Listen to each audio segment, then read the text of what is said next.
कोकणात पुढचे 4 दिवस हे अतिमुसळधार पावसाचे असणार आहेत.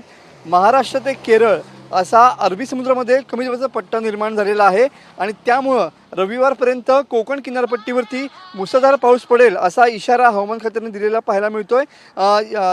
दक्षिण कोकणाला अतिमुसळधार पावसाचा इशारा हवामान खात्याने दिलेला आहे. रत्नागिरी सिंधुदुर्ग जिल्ह्याला ऑरेंज अलर्ट या ठिकाणी जारी केलेला पाहायला मिळतोय. तुम्ही बघू शकता की सकाळपासूनच पावसाची रिमझिम जी आहे ती सुरू असलेली पाहायला मिळते.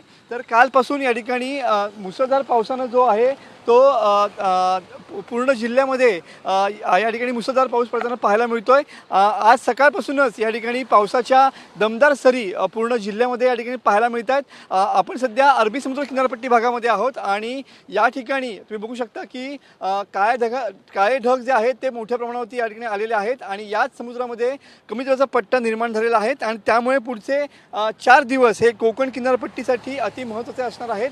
आणि त्याचमुळं या ठिकाणी प्रशासनानं या ठिकाणी अलर्ट दिलेला पाहायला मिळतोय.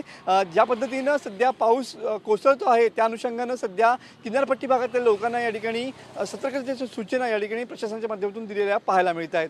कॅमेरामन समित गजनेसह मी मनोज लेले, TV9 मराठी, रत्नागिरी.